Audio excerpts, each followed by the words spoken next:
a manifestação da mente de Cristo. O nosso versículo inicial se encontra na primeira carta do apóstolo Paulo aos Coríntios, capítulo 2, verso 16, nova versão internacional. Quem conheceu a mente do Senhor para que possa instruí-lo? Nós, porém, temos a mente de Cristo. Louvado seja Deus.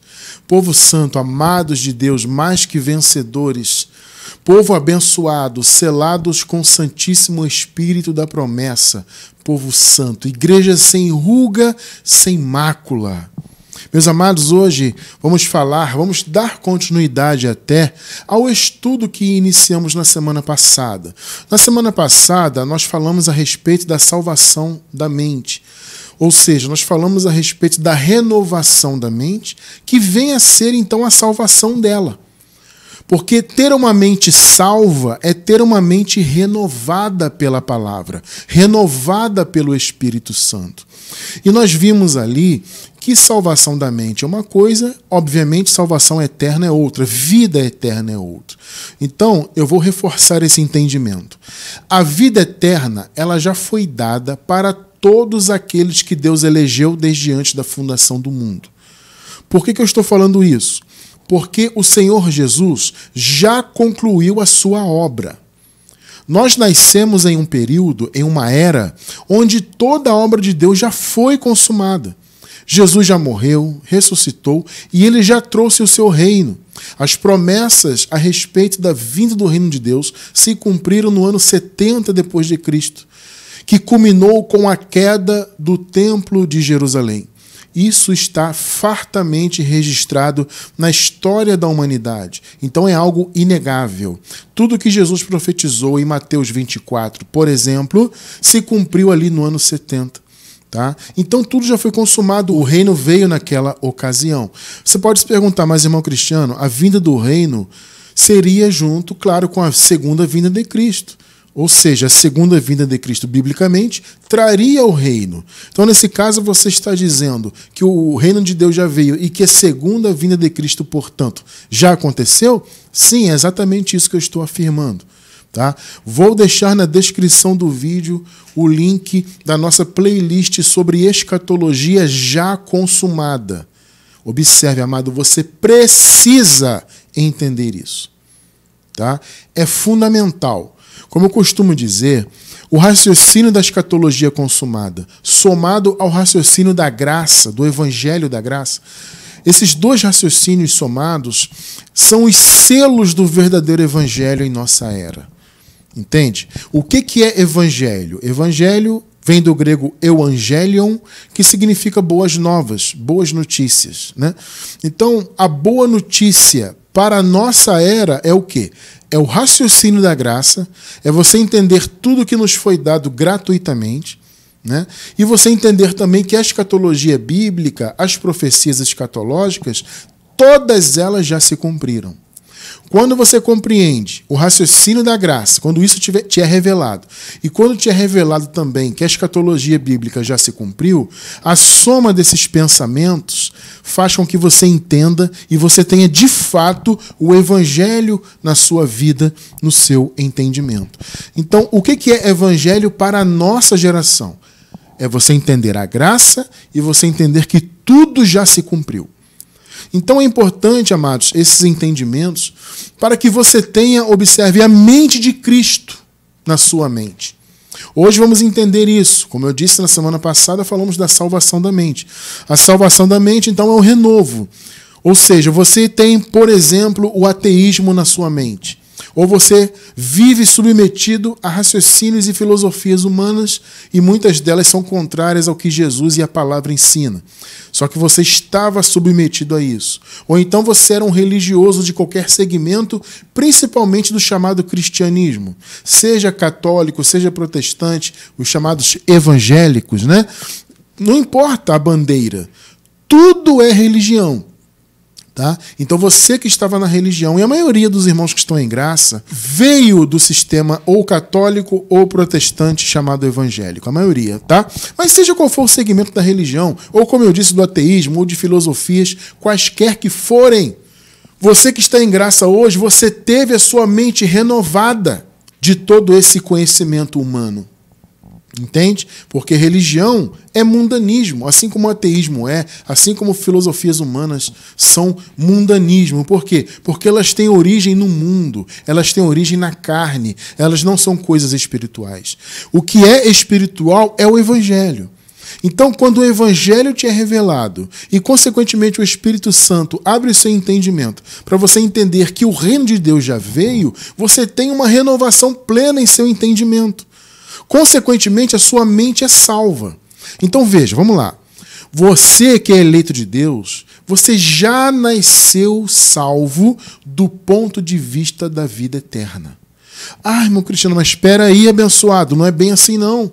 Porque eu sempre aprendi que eu tinha que aceitar Jesus, que eu tinha que cumprir os mandamentos, participar do cerimonialismo religioso, frequentar o templo ou os templos, né, construídos por mãos humanas que eles chamam de igreja.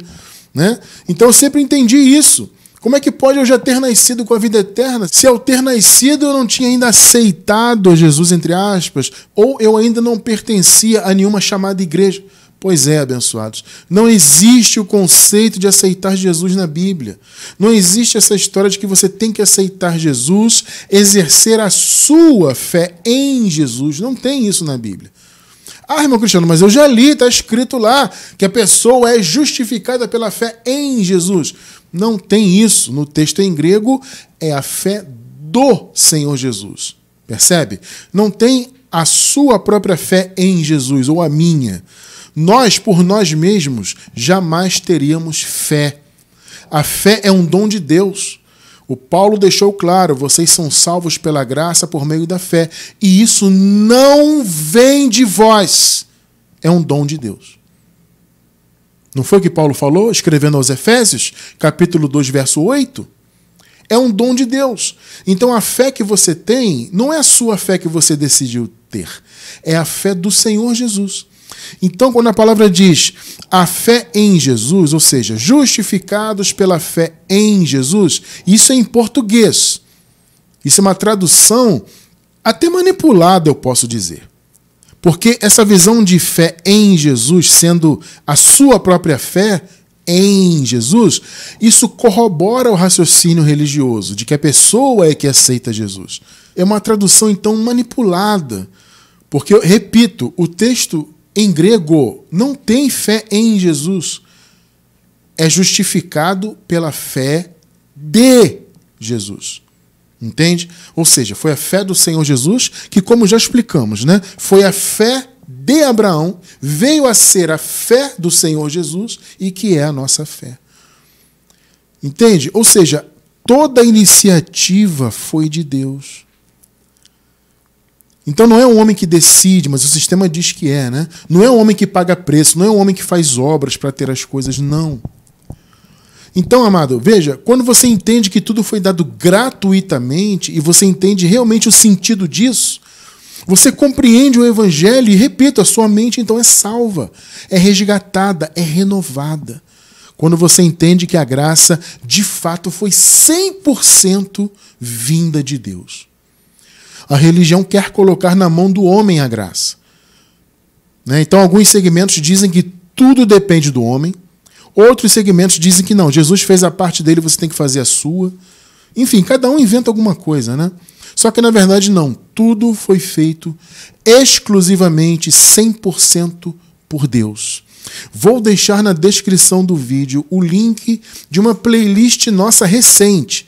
Tá? São 3 estudos, é uma trilogia a respeito da graça que foi dada 100% por Deus. Tá? Essa trilogia é maravilhosa.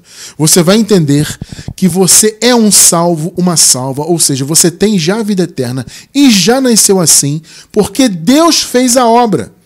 E nós podemos afirmar então que já nascemos 100% salvos, 100% com a vida eterna. Por quê? Porque o Senhor fez totalmente a obra. Porque a obra foi feita 100% por Deus.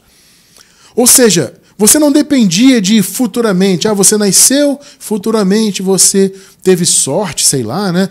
E passou em frente a uma chamada igreja, resolveu entrar, ou então foi convidado e você foi lá e aceitou Jesus. Agora você é um salvo. Não, não existe isso. Você já nasceu salvo, porque Deus fez a obra, 100% a obra foi feita por Ele, e já foi feita 2000 anos atrás. Então, quando eu nasci, já nascemos numa era onde tudo já estava consumado. Entende? Então, a salvação da mente, ela não é salvação eterna. Vamos dizer assim, a salvação da mente é uma segunda salvação, entre aspas, né? Porque a vida eterna foi dada pela graça, 100% pela graça. Então todos os filhos de Deus já têm a vida eterna, não importa. Mas aquela pessoa está na igreja católica. Mas aquela pessoa é ateia. Mas aquela está na Umbanda. Não importa. Não importa. Se ela foi eleita e predestinada por Deus antes da fundação do mundo, ela já tem a vida eterna. O que ela precisa, então, é a segunda salvação, vamos chamar assim, né? Que é a salvação da mente. Tá? Para que ela possa, então, se libertar das amarras do mundo e para que ela possa, então, servir a Deus em espírito e em verdade. Que ela possa realizar as boas obras que Deus predestinou, que Deus preparou de antemão, para que ela possa, então, angariar os seus galardões, ou seja, servir a Deus como nós devemos servir, de acordo com a revelação do Evangelho, de acordo com a direção do Espírito Santo. Então, a importância grandiosa da pregação da graça nos tempos atuais não é para trazer a vida eterna para alguém. Não, repito, isso todos os filhos de Deus já têm. A pregação do Evangelho em nossos tempos é para trazer a manifestação da mente de Cristo. Ou seja, para que os filhos de Deus que já têm a vida eterna possam também pensar como Cristo pensa. Olha que privilégio, hein?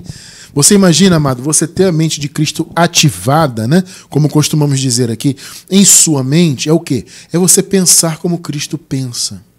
Em outras palavras, é você pensar de acordo com o Evangelho da Graça.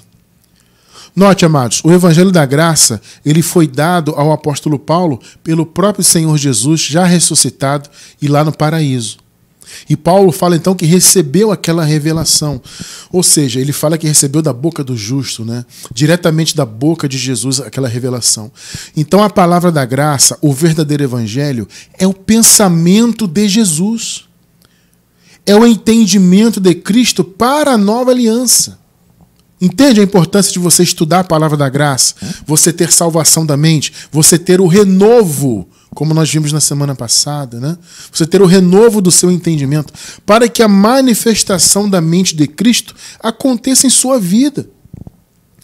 Não tem jeito, amados, a mente de Cristo só vai se manifestar na vida de uma pessoa por meio do Evangelho da Graça. O Paulo dizia ter a mente de Cristo, por quê? Porque ele recebeu a revelação da graça diretamente de Jesus, como eu falei agora há pouco. Por isso ele dizia ter a mente de Cristo. Quando Paulo fala nós temos a mente de Cristo, esse nós, na verdade, é ele e o seu ministério.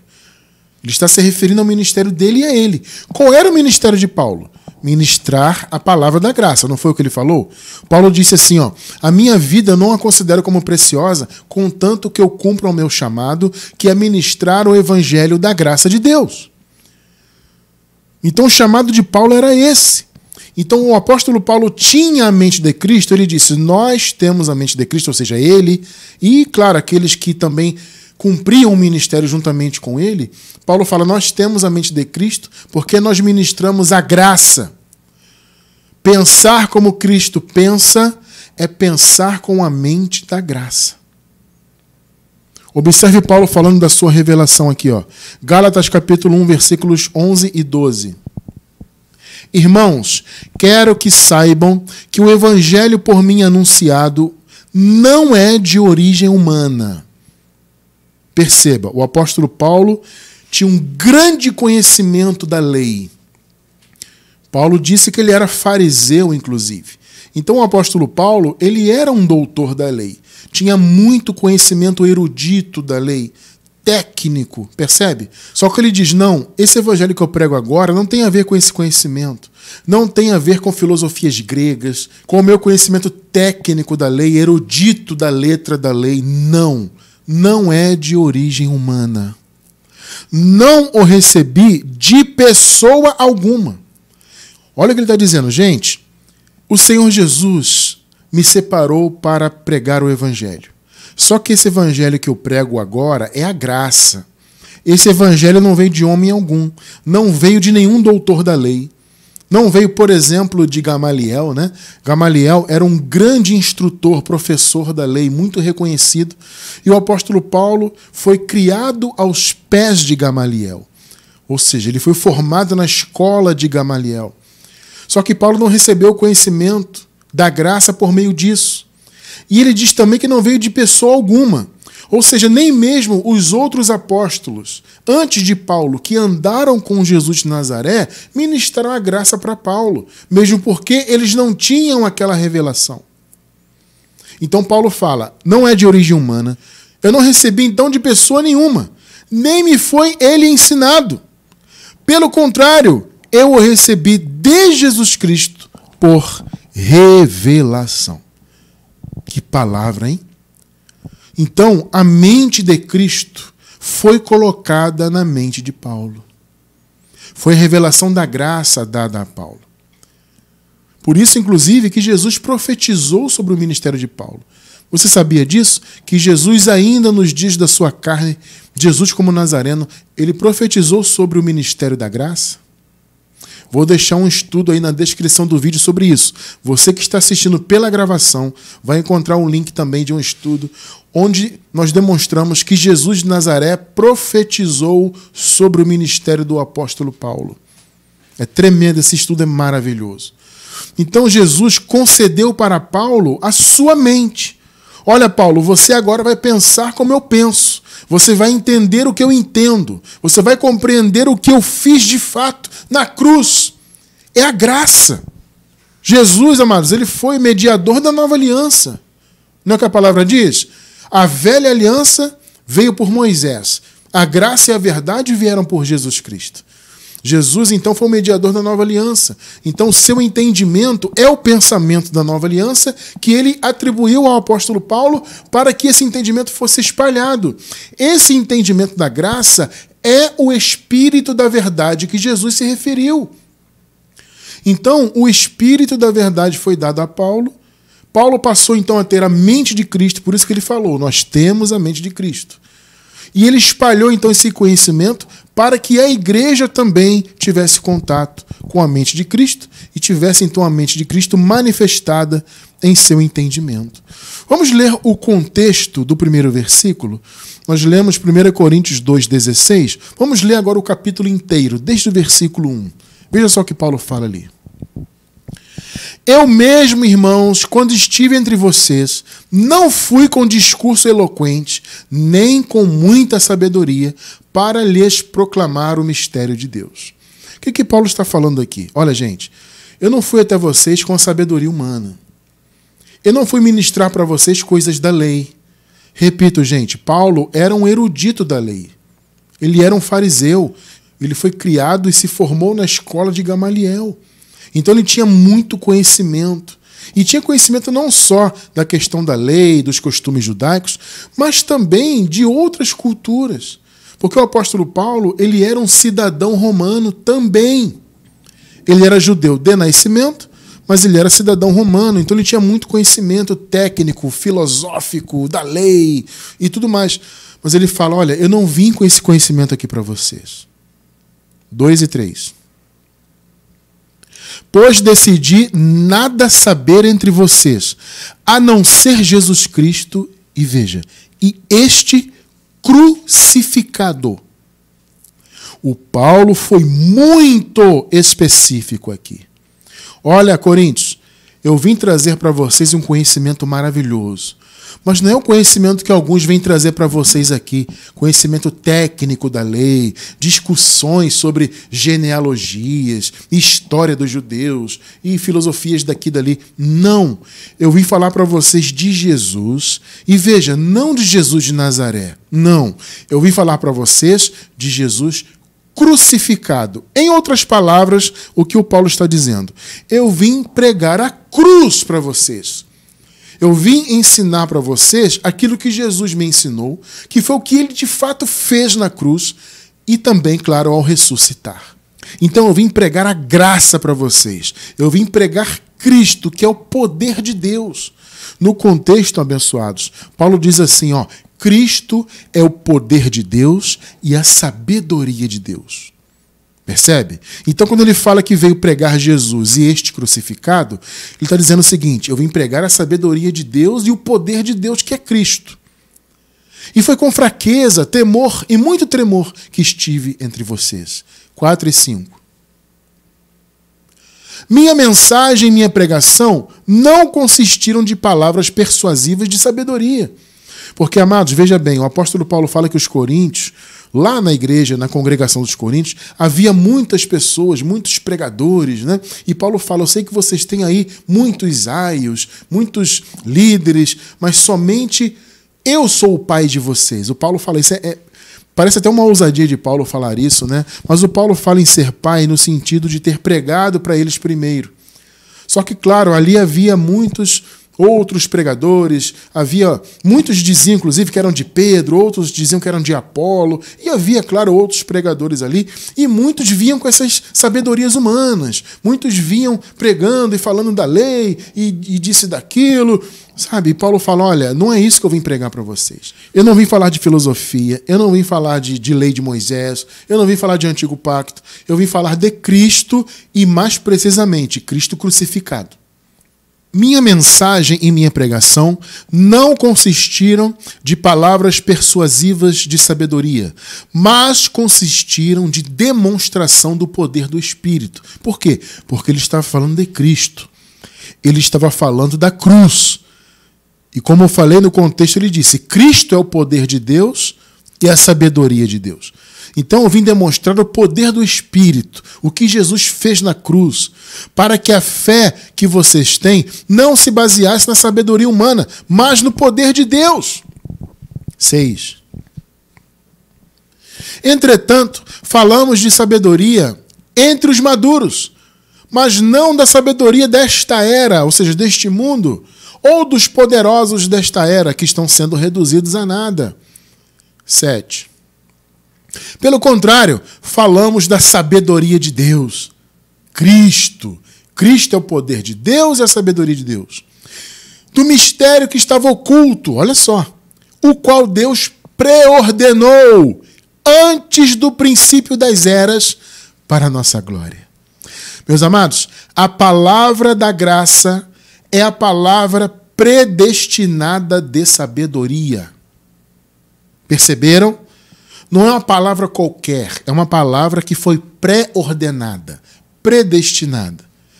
Olha só, antes do princípio das eras, antes da criação do mundo, antes de haver universo, mundo, o que quer que seja, o Senhor havia pré-ordenado a graça. E para a nossa glória, né? Que coisa maravilhosa. 8. Nenhum dos poderosos desta era o entendeu. Amados, aqui o Paulo está falando especificamente dos doutores da lei. Eram os poderosos da era entre os judeus. Tá? Paulo está falando deles. E Paulo fala, eles não entenderam, eles não reconheceram o Messias, eles não receberam a palavra que o Messias trouxe. Tremendo, né? Então eles eram doutores, muito conhecedores técnicos da lei e de filosofias e de várias coisas, mas eles não receberam o Messias. Eles não entenderam o que o Messias veio fazer. Eles não entenderam que Cristo era o Messias. E muito menos entenderam a sua obra. Nenhum dos poderosos desta era o entendeu. Pois, olha só, se o tivessem entendido, não teriam crucificado o Senhor da glória. Bom, então está muito claro que ele está falando realmente dos doutores da lei. Porque quem crucificou Jesus foram eles. Ah, irmão Cristiano, foi o Império Romano. Não, o Império Romano apenas cumpriu o ritual, vamos dizer assim. Porque o Império Romano tinha um poder político para realizar aquilo. Tá? Só que, na verdade, quem levou Jesus à crucificação foram os judeus. O Paulo fala isso escrevendo aos Tessalonicenses. Tá? O Paulo fala que os judeus mataram o Senhor Jesus. O Paulo fala isso preto no branco. Está escrito. Então os doutores da lei mataram o Senhor. Na prática foi o Império Romano, mas como eu falei, o Império Romano apenas exerceu o seu poder de Estado.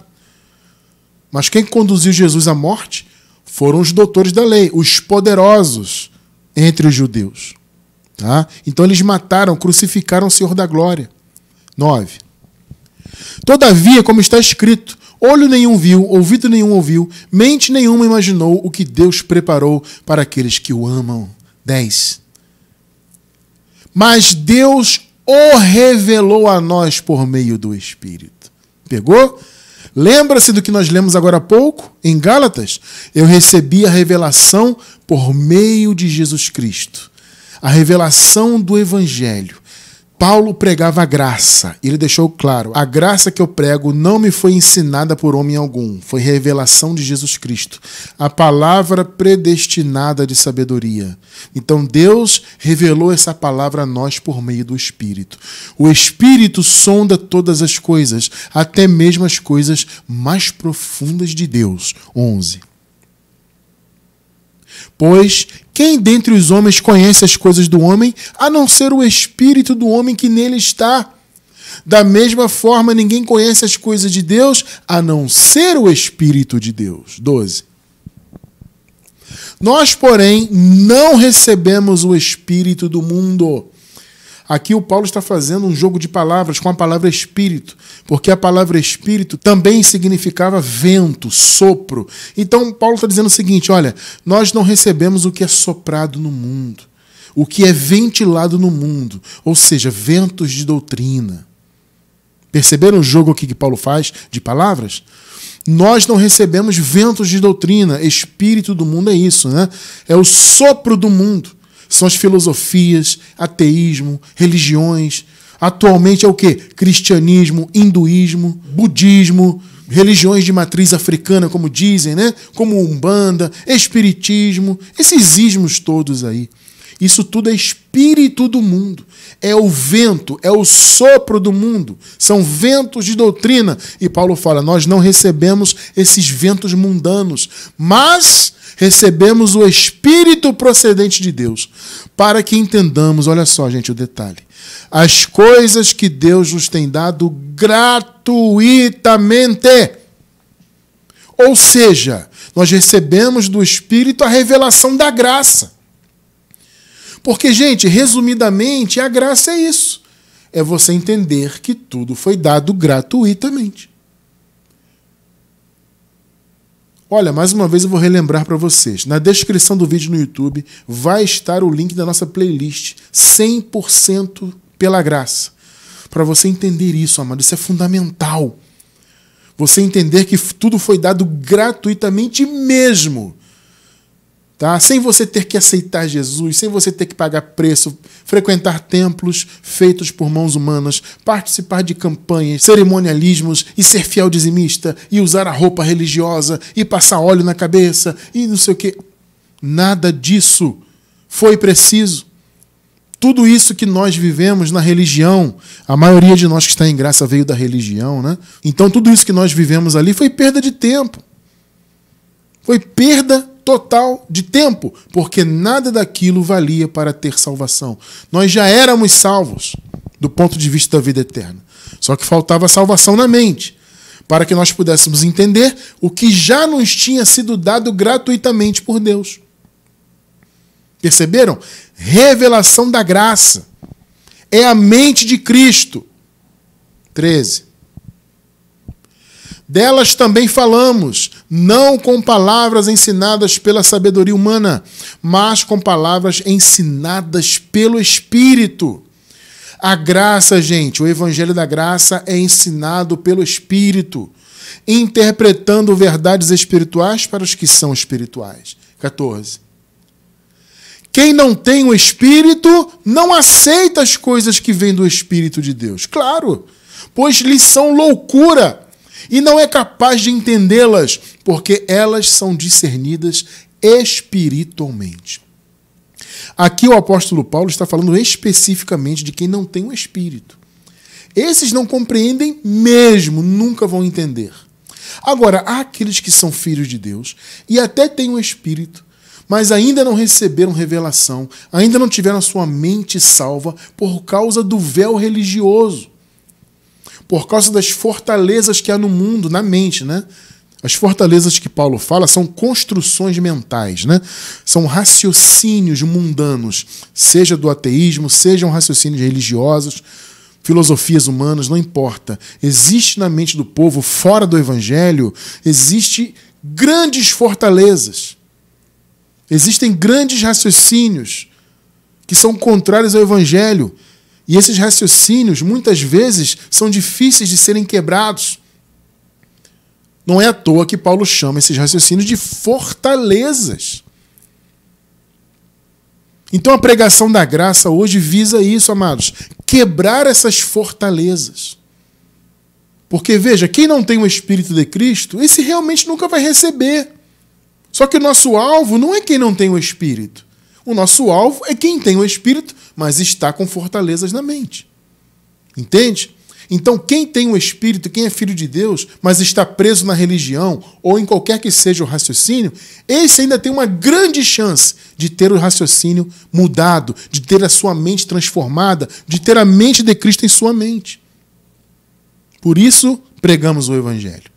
Pregamos para salvar o entendimento dos santos, daqueles que pertencem a Deus, mas por causa dos séculos e séculos de mentiras no mundo, as fortalezas são muito grandes, gente. Se você para pensar, amados, são séculos e séculos de mentiras, e com certeza essas mentiras criaram fortalezas quase intransponíveis. Os raciocínios aí do engano estão estabelecidos há muitos e muitos e muitos anos. Por isso que pregar a graça hoje é você remar contra a maré, né? É você ir contra um grandioso sistema mundano. Entende? Então, claro, há aqueles que não recebem porque realmente não têm o Espírito. Mas há aqueles que não recebem por causa das fortalezas. Então nós estamos aqui trabalhando por esses que são filhos de Deus, mas estão presos no sistema mundano. Precisam ter a mente de Cristo ativada, manifestada em suas mentes. Ou seja, precisam da salvação da mente. Quem não tem o Espírito não aceita as coisas que vêm do Espírito de Deus, pois lhe são loucura, e não é capaz de entendê-las porque elas são discernidas espiritualmente. 15:16. Mas quem é espiritual discerne todas as coisas, e ele mesmo por ninguém é discernido ou julgado, né?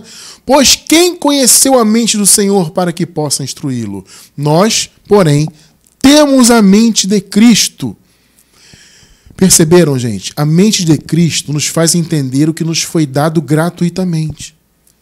Então, se você não entende isso, você não tem a mente de Cristo manifestada em sua mente. As pessoas no meio da religião, elas acham que elas estão ali e que vão ser ainda salvas, né? Elas nem cogitam a ideia de que já são salvas do ponto de vista da vida eterna. As pessoas na religião acham que ainda vão, eventualmente, alcançar a vida eterna.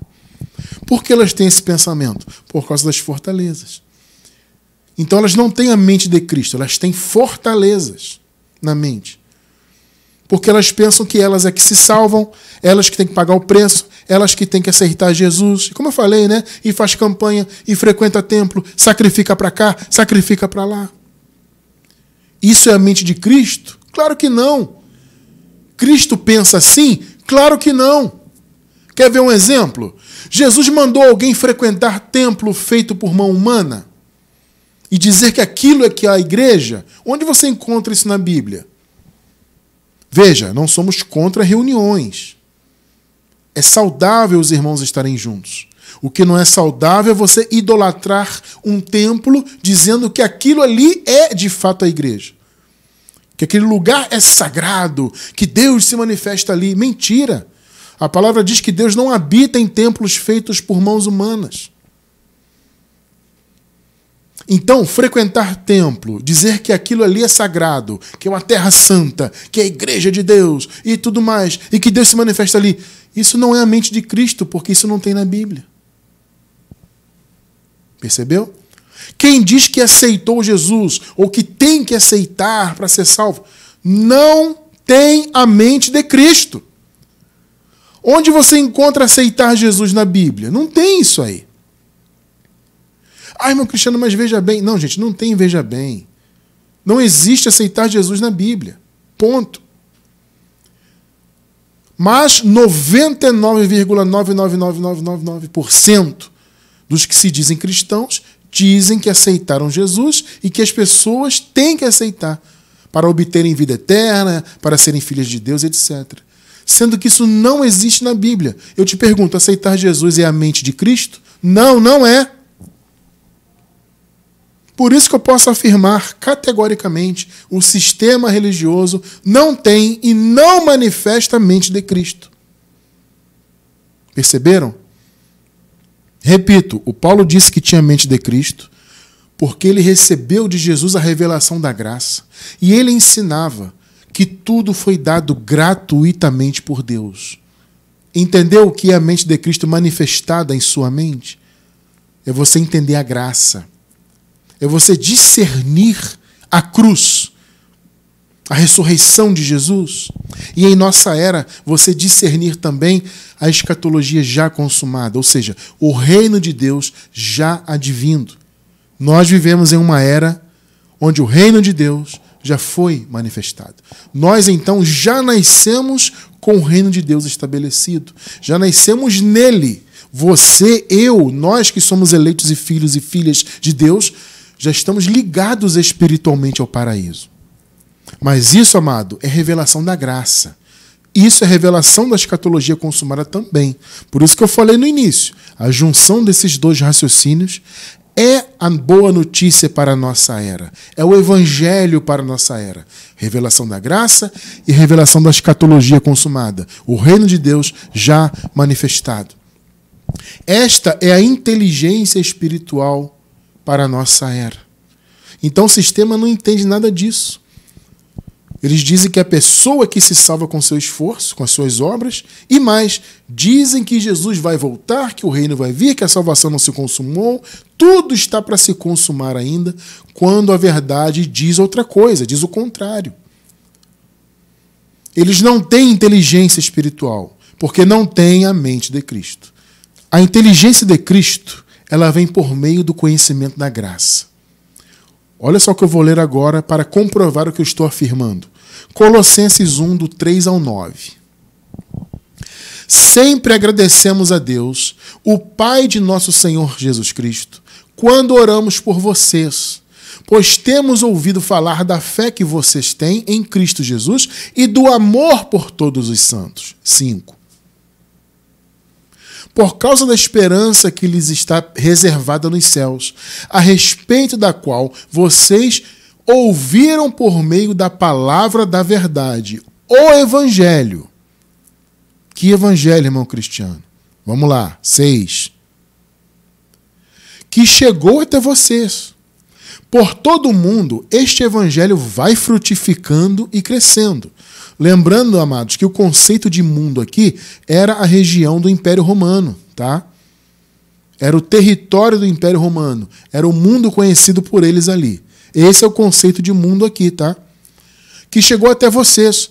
Por todo o mundo, este evangelho vai frutificando e crescendo, como também ocorre entre vocês. Olha só, desde o dia em que o ouviram e entenderam a graça de Deus em toda a sua verdade.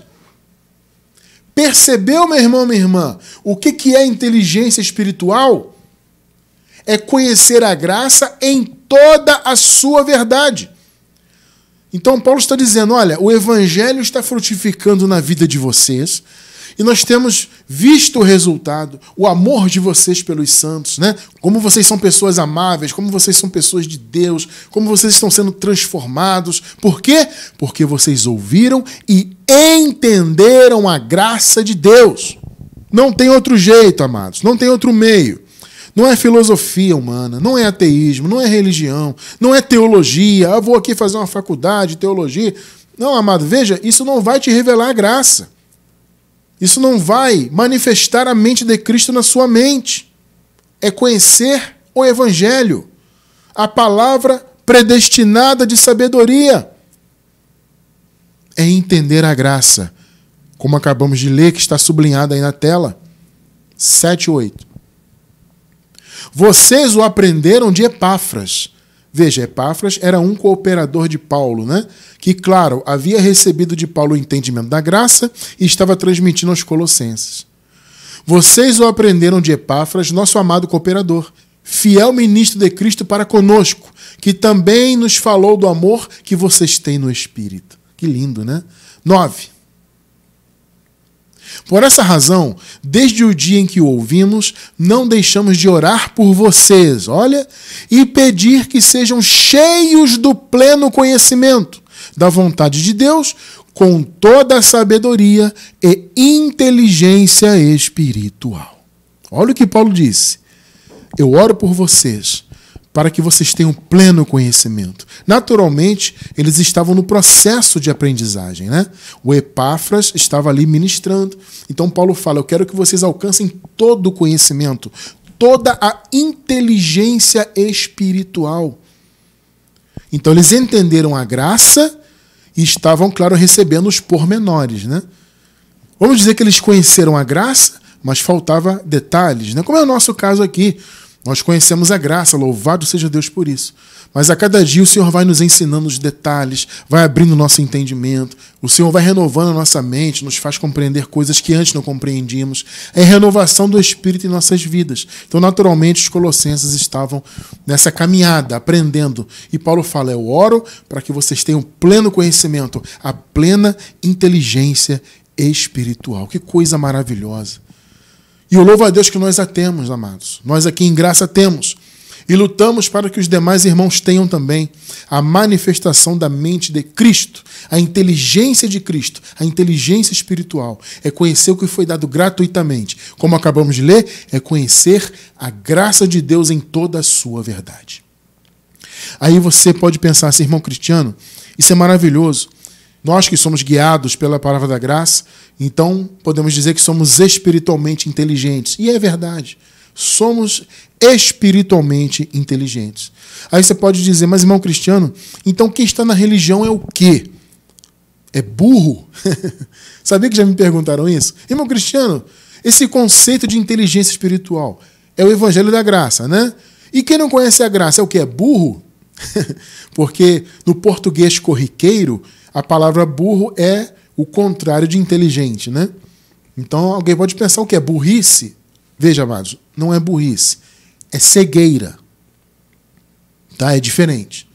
Então o que se opõe à inteligência espiritual não é burrice, entre aspas, é cegueira espiritual. Observe, 2 Coríntios 4:4.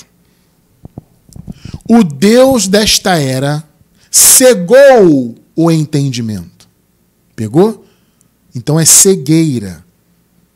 O Deus desta era cegou o entendimento dos descrentes, para que não vejam a luz do evangelho da glória de Cristo, que é a imagem de Deus. Irmão Cristiano, quem era o Deus daquela era? E que vem a ser, eu diria, até hoje. Quem é esse Deus? É o diabo? É um demônio? É um espírito que está aí voando e cegando as pessoas? Não. Sabe quem é o Deus daquela era? E que eu diria tem sido um Deus, entre aspas, até hoje? É Moisés. Que é isso, irmão Cristiano? Que loucura. Não, amado. É Moisés. Não o homem Moisés, claro, mas o que ele representava e representa. A lei. Antigo pacto. A religião diz que o Deus desse século, né, em algumas versões, ou dessa era, é um suposto diabo que está voando por aí.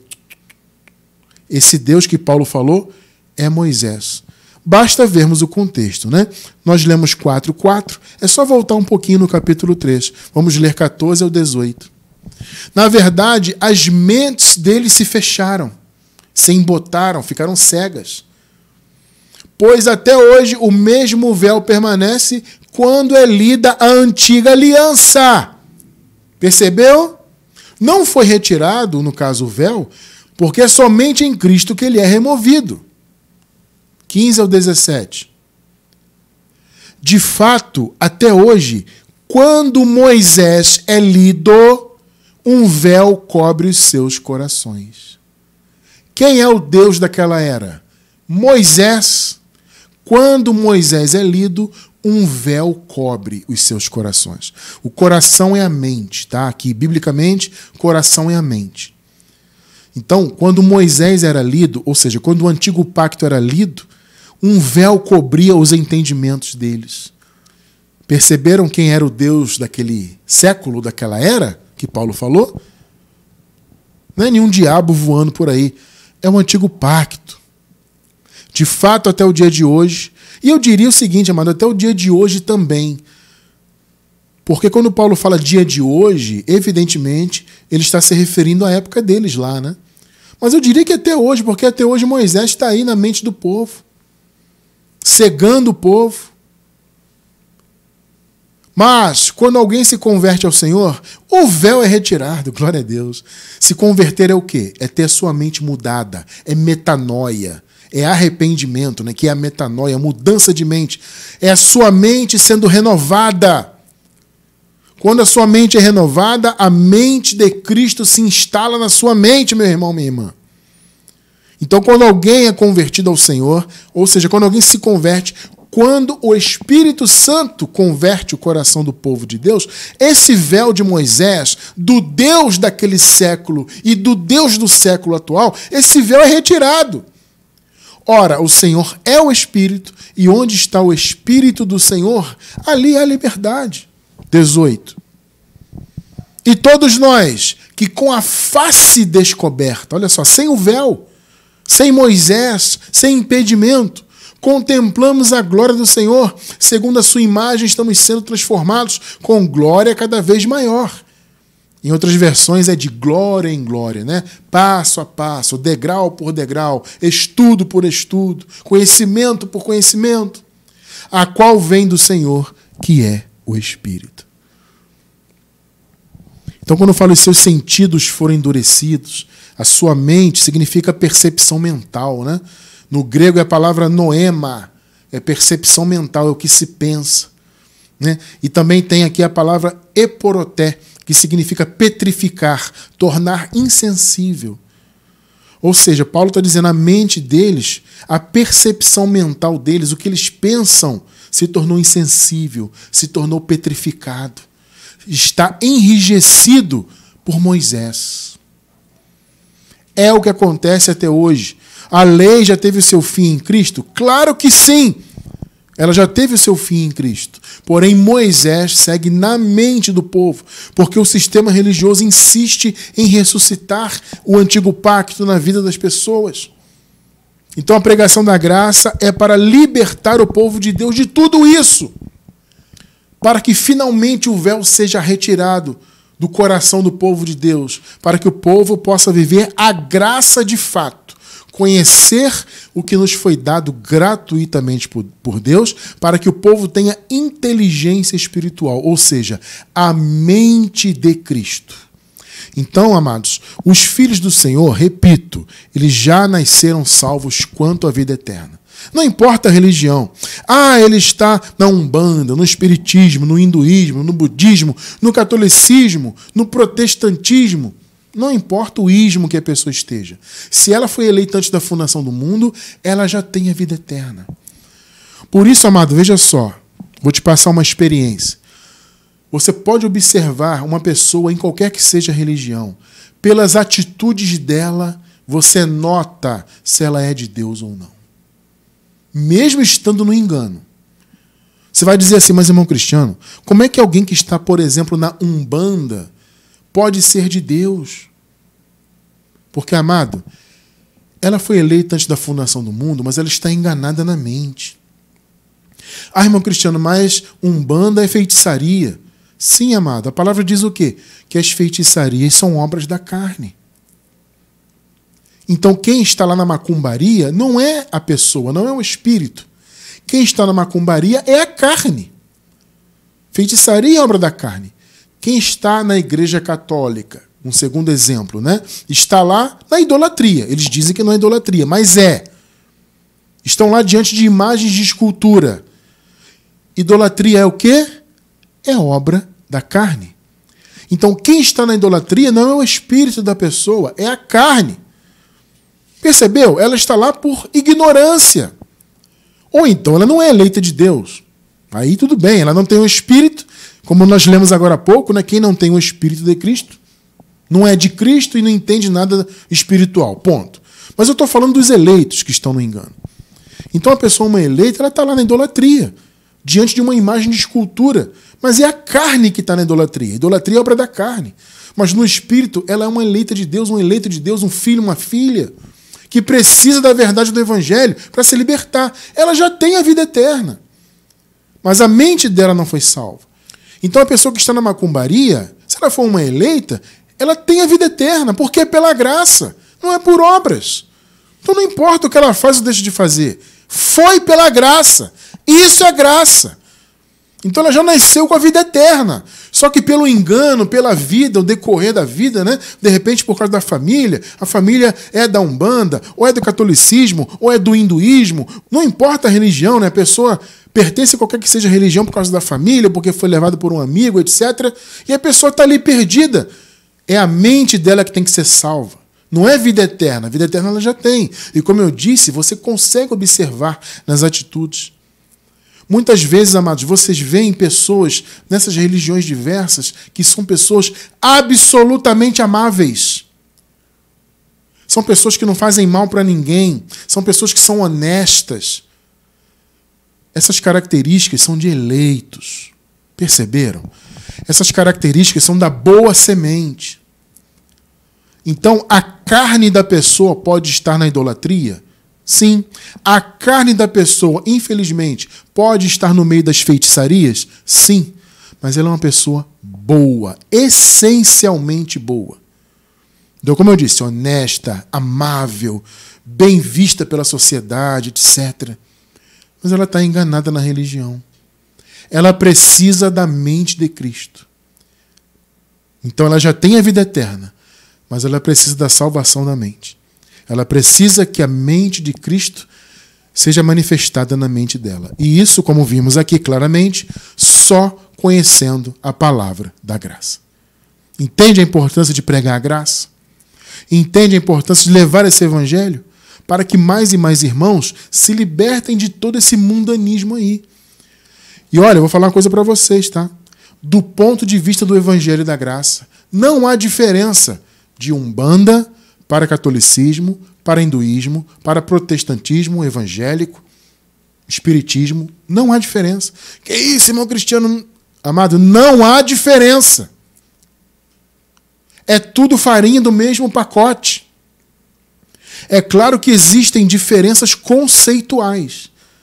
É claro que a Umbanda, por exemplo, né, tem lá os seus princípios, o catolicismo tem os seus princípios, o hinduísmo tem os seus princípios, o budismo também tem os seus, os evangélicos têm os seus. Mas são questões conceituais. Agora, no frigir dos ovos, no final das contas, é tudo a mesma coisa. É religião. É origem humana. E todos eles precisam da palavra da graça. Precisam da mente de Cristo manifestada na mente deles. Eu encerro com 1 Coríntios 1, 21. Visto que, na sabedoria de Deus, o mundo não o conheceu por meio da sabedoria humana, agradou a Deus salvar aqueles que creem pela loucura da pregação. Muitos dizem que o que pregamos é loucura, mas é essa loucura que salva o povo de Deus. É essa loucura que manifesta a mente de Cristo na mente dos nossos irmãos. Então vamos sim, enquanto Deus permitir, pregar a loucura da graça de Deus. Para que essa loucura, entre aspas, liberte a mente do povo e manifeste na mente dos eleitos a mente de Jesus Cristo. Para que eles possam pensar como Jesus Cristo pensa. Ou seja, pensar alinhados à graça de Deus.